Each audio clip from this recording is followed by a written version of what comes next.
రాజకీయం రక్త సంబంధాలను కూడా నాశనం చేస్తుంది అనడానికి సాక్ష్యం ఇప్పుడు లాలు కుటుంబంలో వచ్చిన గొడవలు.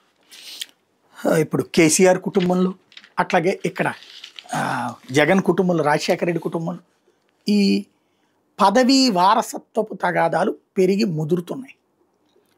తండ్రి వారసత్వానికి కూతుళ్ళు పోరాడుతున్నటువంటి సందర్భంలో కొడుకులు అడ్డుకుంటున్నటువంటి వ్యవహారమే ఇప్పుడు ఈ వివాదాలకు కారణం.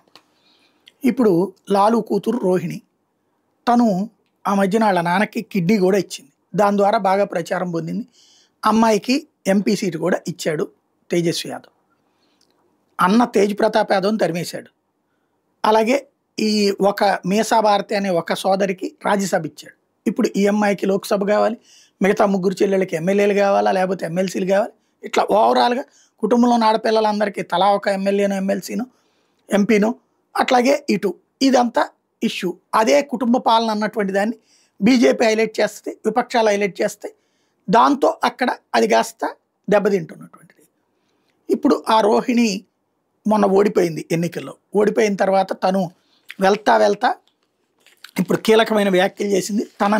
తన ఎవరైతే రోహిణి ఆచార్య చెప్పుకొచ్చేటటువంటిది ఏంటంటే, తన సోదరుడైనటువంటి తేజస్వి యాదవ్ తనని తిట్టిస్తున్నాడు, సోషల్ మీడియాలో పోస్టులు పెట్టిస్తున్నాడు.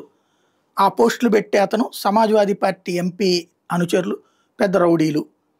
వాళ్ళు చివరికి చెప్పుతో కూడా తనని కొట్టబోయారట. అట్లాగే కిడ్నీ అంటే ఏదో నీ మురికి కిడ్నీ ఒకటి ఇచ్చావు, దాన్ని బేస్ చేసుకుని ఎంత డబ్బులు తిన్నావు నువ్వు అంటే, అప్పుడు లాలు ఏమైనా డబ్బులు ఇచ్చాడే మరి, బయటికి ఎప్పటిదాకా చెప్పలేదు. ఇప్పుడు అమ్మాయి ఆవేశంలో మాట్లాడినటువంటిది అనమాట. డబ్బులు తిన్నావు ప్లస్ రాజకీయంగా పదవి టికెట్ తీసుకున్నావు అని తిట్టారట. అంటే నువ్వు అమ్మావు అన్నట్టు. నేను నా భార్య, మా అత్తగారు వాళ్ళకి, మా భర్త వాళ్ళకి కూడా చెప్పలేదు నేను ఇట్లా ఇస్తున్నానని. చివరికి ఇప్పుడు పెళ్ళైన ఆడవాళ్ళందరూ గుర్తుపెట్టుకోండి, మీ పుట్టింటోళ్ళకి ఏదైనా ప్రాబ్లం వస్తే మీ నాన్నకో అమ్మకో మీ అన్నకో తమ్ముడికో చెప్పండి తప్పించి మీరు ఇన్వాల్వ్ అయిపోయి చెయ్యొద్దు.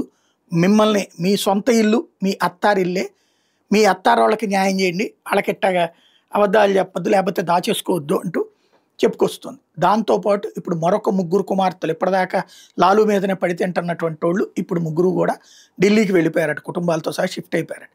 దీని మీద పెద్ద సోదరుడు ఏదైతే వేరే పార్టీ పెట్టుకున్నటువంటి తేజ్ ప్రతాప్ యాదవ్ తీవ్ర ఆవేదన వ్యక్తం చేశాడు కుటుంబంలో జరుగుతున్న దాని మీద. లాలు ప్రసాద్ యాదవ్ మాత్రం నోరు మెదపలేదు.